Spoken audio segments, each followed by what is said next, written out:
Hoy nos toca la sección de bolsa inmobiliaria.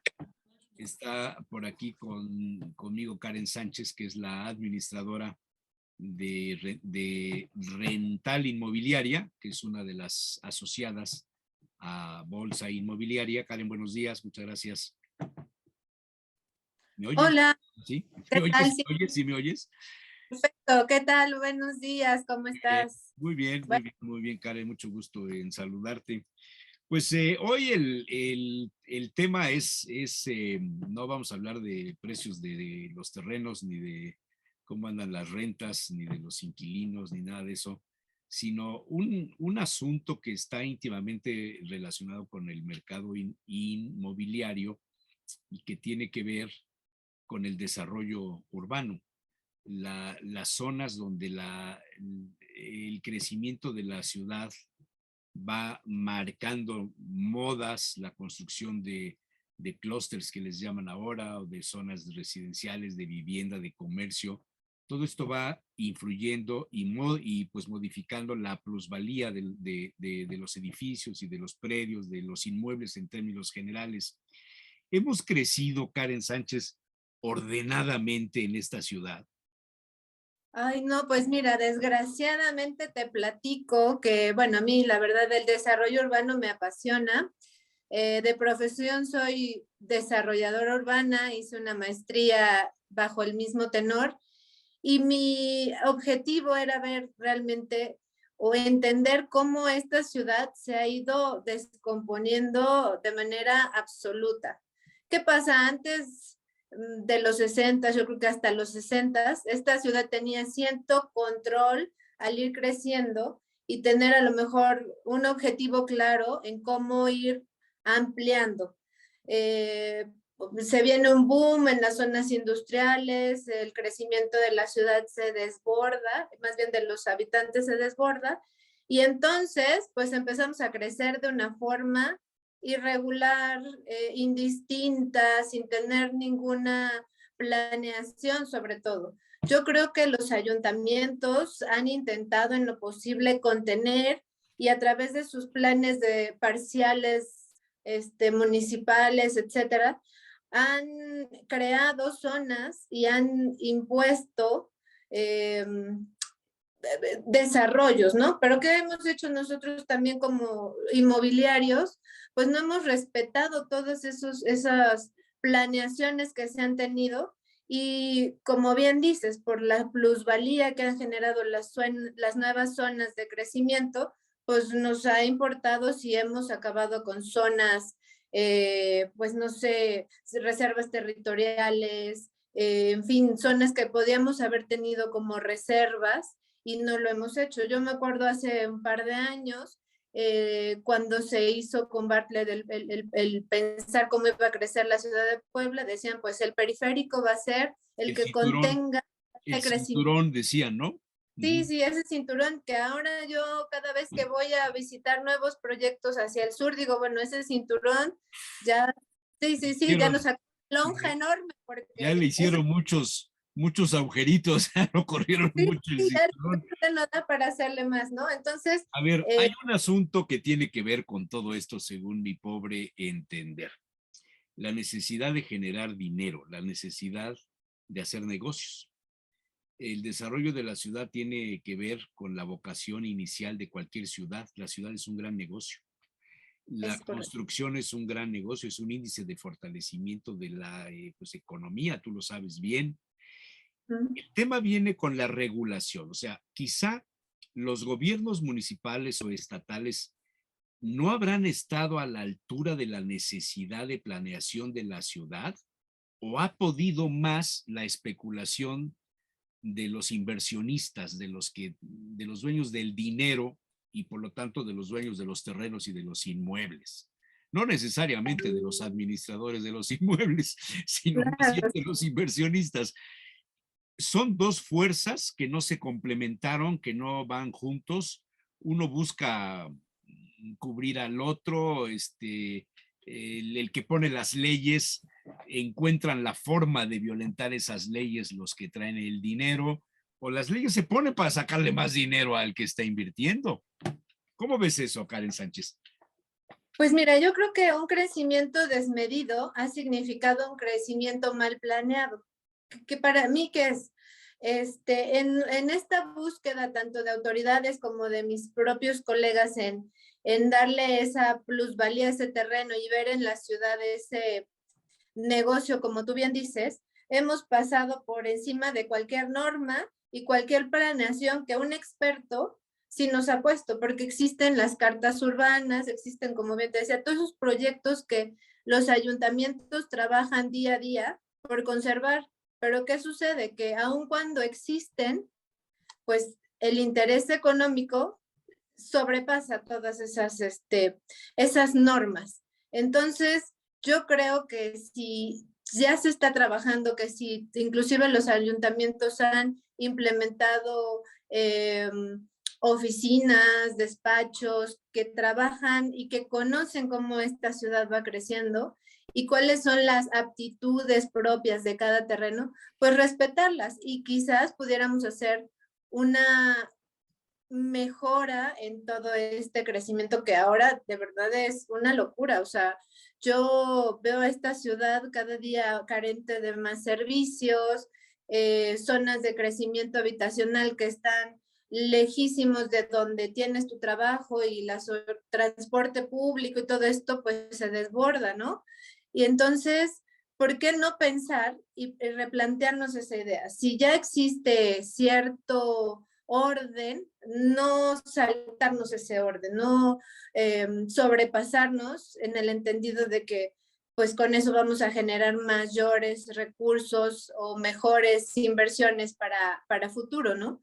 Yo creo que el crecimiento de la ciudad en este mediano plazo debe de ser realmente súper controlado. ¿Para qué? Para que también podamos ofrecer mejor producto nosotros los inmobiliarios. Hay zonas en la ciudad que de verdad están abandonadas y que, bueno, tienen una calidad en servicios bastante bueno y estamos pensando en ver si crecemos más hacia el sur y ya casi llegaremos hasta la presa de Valsequillo y si podemos nos la acabamos también, ¿no? Bueno, Entonces, ya estamos llegando por el lado de acá de la zona donde está el Tenso, ya estamos llegando a Atlisco, estamos sí, claro, entrándole por ahí.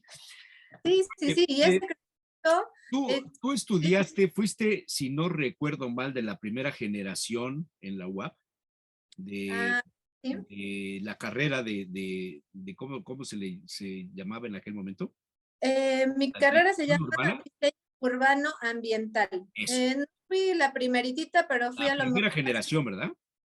fue como la tercera generación. Bueno, tercera generación. De esto tendrá 20 años, 18 años. Sí, por ahí más o Eh, menos 21, Dime una 22. cosa, los profesionales de esta materia, los universitarios, los que tienen la certificación de la academia, los que estudiaron, ¿influyen en la normativa, en el crecimiento, en el desarrollo urbano de la ciudad? ¿O los políticos siguen dominando y tal vez ahí encontremos una laguna y un vacío de por qué tenemos tantos problemas, Karen? Pues yo creo que sí les falta un poco más de trabajar con nosotros. Digo, sí siento que en un inicio, cuando el desarrollo urbano en la universidad por lo menos empezó, llevaba una vertiente muy importante, pero uno como estudiante, o por lo menos así yo lo vi, no creían en esta carrera. Mucha gente entraba inclusive como una segunda opción de arquitectura, Ajá, pensando dar un salto pues, a la facultad, ¿no? Pero ahora yo siento que ha sido una carrera muy fructífera, muy valorada, y yo siento que los ayuntamientos deben ver más hacia la universidad, por ejemplo, hacia los estudiantes, que creamos proyectos. Yo recuerdo muy bien que dentro de nuestros servicios sociales y todo eso trabajábamos con comunidades pequeñas ofreciéndoles eh, proyectos de universidad, pero que realmente estaban bien trabajados, bien planeados. Recuerdo muchos que, bueno, yo trabajé un tiempo en algunos proyectos de la zona de Cruz, zona Tres Cruces, que para esas épocas era una colonia pues poco regulada. Hace poco tuve que estar por esas zonas y veía que su crecimiento siguió siendo irregular, sin ninguna traza, inclusive ni siquiera cuenta con zonas verdes, que en ese tiempo trabajamos mucho, o sea, como que se fueron perdiendo esos proyectos que a lo mejor tenían un impacto significativo y que no le costaba nada a las personas, porque es un trabajo que era gratuito y que tenía mucha importancia, ¿no? Yo pienso que los municipios, además de, las autoridades deben de planear y ver a las universidades también como asesoras, como un semillero de proyectos que les pueden ayudar muchísimo y que no implica una inversión grande, ¿no? O sea, los estudiantes vemos cómo va creciendo la ciudad y nos interesa que tengan cierta lógica, que tengan cierta importancia y que no se tomen a la ligera. Y hay cosas que se pueden hacer maravillas y que pueden ayudar mucho a esta ciudad, ¿no? Yo en algún tiempo que tuve la oportunidad de trabajar en algún ayuntamiento, la participación ciudadana para mí fue muy importante y lograr que este proyecto que en ese momento me encomendaron tuviera esa fuerza y esa aceptación. Entonces trabajamos mucho tanto con los que viven en la ciudad, tanto como con universidades que nos dieron ideas y a la par de todo ese sector administrativo de los ayuntamientos y dependencias que forman parte de ese crecimiento, ¿no? Entonces, si logramos que esos tres personajes interactúen, pues yo creo que esta ciudad va a tener mucho mejores expectativas y un crecimiento que puede darnos al sector inmobiliario también una fuerza importante. ¿Por qué? Porque vamos a tener proyectos que ofrecer que sean de calidad y que además no estén en una periferia que no cuenta con servicios. A veces llegas a casas nuevas muy bonitas, pero la calle no está pavimentada o no tienen servicios de iluminación, de alumbrado público, o inclusive en los mismos fraccionamientos hay veces que ni siquiera cuentan con los permisos También suficientes para tener, están irregulares, sí. tienen sí, son zonas irregulares que nosotros ofrecemos y que ya cuando vas avanzando en la misma venta, por ejemplo, te das cuenta que no tenían una factibilidad de agua, por ejemplo, que es algo muy básico sí, para poder empezar, ¿no? Y que cuando dices, ya tengo todo para vender, no, pero pues el ayuntamiento no nos autorizó que este fraccionamiento tuviera el servicio de agua. Y entonces el desarrollador pues busca, planea, hace un pozo, bueno, en fin, intentan solucionarlo, pero ese no es el fin, sino que realmente hay que buscar que de principio tengan todo bien y evitar eso a futuro. De seguir como vamos, con este desorden, con esta mala planeación o con la violación a la planeación, ¿qué ciudad seremos en el 2050, dentro de 30 años? ¿Cómo vislumbras Puebla? Híjole, pues yo la verdad, realmente espero y creo que si los ayuntamientos se toman en serio este crecimiento, porque ahora no estamos hablando solo de un municipio, ¿no? O sea, la zona conurbada ya absorbimos bastantes otros municipios que antes ni siquiera lo teníamos pensado. Por ejemplo, Santa Clara o Coyucan, como bien dices, pues ya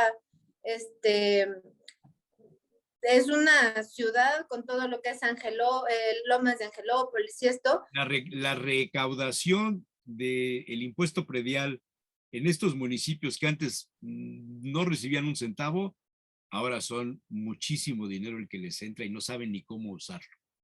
Es correcto. Y deberían de tener una idea de cómo ese dinero que están recaudando y que como, bueno, no sé, en un mediano plazo, a lo mejor unos 5 años va a ser mucho mayor, porque esas zonas ahora por la pandemia han tenido quizás un poco de receso en ese crecimiento, pero yo creo que una vez que pues se pueda ir replanteando la idea de cómo vamos a ir saliendo con la pandemia, pues van a volver a retomar esa fuerza, ¿no? Y ese impulso. Sí. Karen Pero Sánchez, colonias como las de hace muchos años, la Santa María, el Refugio, esa parte de la zona norte de la ciudad que ya no creció por la autopista, ¿no? O por los corredores industriales, tienen posibilidades de ponerse en valor, de reusarse. Hay casas enormes, se han convertido ahora en bodegas. El centro histórico sigue teniendo vigencia, hay posibilidades de hacer negocios en el centro todavía, en el mercado inmobiliario. pues mira, yo siempre le he apostado a eso. De hecho, para mí el replantear, el redensificar la ciudad es un tema súper importante. ¿Qué pasa? Que bueno, para empezar, crecimos horizontalmente y hemos invadido lo que podemos y no podemos. Sí. Y abandonado zonas, como tú bien dices, colonias como el Humboldt, como América, Sur, Norte, que son zonas de terrenos muy grandes, o sea, las casas de antes se construían en terrenos bastante Muchos nobles, metros cuadrados, sí. y muchísimos metros cuadrados Jardines que hoy grandes, árboles. están abandonadas y entonces esas colonias se han vuelto prácticamente colonias fantasma, ¿no? Que transitar por ahí por la noche es no encontrar un alma, ¿no? Y que podrían tener muchísimo impulso si replanteamos una vivienda, no a lo mejor no vivienda residencial alto, pero sí vivienda media, baja, edificios inclusive, que la gente pueda tener esa opción, ¿no? De una vivienda a bajo costo, un costo interesante para ellos, accesible para ellos, que la verdad a veces no se piensa, ¿no? O sea, si ahorita me preguntas, el sector inmobiliario está volcado a viviendas de residencial alta, que a veces es imposible para muchos alcanzar, ¿no? Y tenemos, como bien dices, al norte, pues zonas industriales que los que trabajan por esas zonas, podríamos ofrecerles una calidad de vivienda buena a un precio accesible para ellos y que no se está aprovechando esos espacios que la propia ciudad por el crecimiento ha tenido al olvido, ¿no? Como que se pierde un poco uno en pensar en viviendas nuevas, pues sí, vámonos hasta, como bien dicen, hacia los límites de la ciudad y ahí a lo mejor puedes encontrar algo que sea accesible para mí, ¿no? Y yo creo que no debemos de perder ese foco de seguir viendo zonas que a pesar del crecimiento de la ciudad siguen vigentes, aunque ahora ya están, aunque ahora no se les toma en cuenta, pero tienen todos los servicios, tienen todas las cosas que uno puede tener para vivir bien, ¿no? O sea, hay escuelas cercas, hay tiendas, etcétera. Cosas que a veces hacia la periferia, pues tienes que viajar mucho más de 20 minutos para llegar a la escuela, para tener el súper, inclusive a veces hasta una tiendita a la mano. De conveniencia que le llaman, ¿no? Uh -huh. El tema de la burbuja inmobiliaria de la zona de lo que es Angelópolis, para muchos inmobiliarios, esta burbuja ya reventó, ya no hay manera de seguir haciéndola crecer. ¿Coincidirías en eso? Sí, sí, sí, ya hace tiempo, cuando alguna vez tuve la oportunidad de platicar con algunos colegas, siempre se veía esa burbuja inmobiliaria, aunque algunos no coincidíamos en eso, o sea, pensábamos que no, que Angelópolis, sobre todo Lomas, era el boom, ¿no? O sea, que no se estaba ni especulando para nada en relación a eso y la realidad, hoy que estamos inmersos en un ciclo así de pandemia, de cosas que no han funcionado al 100%, pues se rompe esta burbuja y nos damos cuenta que los valores que se estaban manejando estaban muy por encima de la realidad. ¿Y qué pasó? Que los inversionistas, creyendo en esto, nosotros les vendimos un sueño y bueno, ahora el sueño yo lo veo ya un poco distante a lo que realmente pensábamos, O ¿no? O sea, sea, yo siento que esto quiere decir que los precios de los inmuebles en esa zona pueden ir a la baja. no siento tanto a la baja, lo que siento es que lo que tú tenías pensado cuando compraste no se va a lograr. A lo mejor mantendrán cierto precio que ya viene estandarizado o ya se viene dando, pero esa alza de precios como se estaba dando así tan importante, tan acelerada, no sé, yo siento que hace 2, 3 años ha venido controlándose bastante. Y entonces, lo que la gente buscaba en Lomas o por qué la gente se iba a Lomas es porque sabían que en menos de 2, 3 años su producto estaba casi un 40% arriba de lo que lo tuvieron. Entonces, pues para ellos era una ganancia realmente importante. Hoy por Y hoy, no es así, y no es así. pero ya no vimos esa alza ese boom que se venía dando y que todo el mundo decía sí, porque allá es lo más, mi mejor inversión va a estar puesta ahí, ¿no? Y hoy que vemos edificios nuevos, hermosos, pero no sé, Sí, con una ocupación de un 10%, un o 20%, no sé. zonas residenciales que tienen todavía terrenos que no han sido construidos y casas que están deshabitadas y que se ponen en renta y que difícilmente logran rentarse. Sí, claro, y que además los productos que se están ofreciendo son tantos que la competencia es lo que nos ha provocado que Claro, tengamos claro. que Hay bajarnos que un bajar poco en los el precio precios, pues sí, para poder colocar. está bien. Muy bien. Oye, pues muy interesante, Karen. Muchísimas gracias por estos comentarios, muy amable. No, hombre, muchas gracias a ti por darnos la oportunidad de platicar y pues bueno, como miembros de Bolsa, agradecemos mucho que nos consideren y bueno, pues siempre que tengan dudas, acercarse a un asesor confiable que te Claro, diga por aquí puedes hacerlo y pues qué mejor con todos los que contamos en Bolsa, que tenemos una amplia experiencia y que podemos apoyar a la gente. muchísimas gracias a Karen Sánchez del Río y a Bolsa Inmobiliaria Puebla, por esta colaboración. Muchas gracias. No, hombre, muchas gracias a ti. Nos vemos pronto. Buenos días. Hasta luego, bye.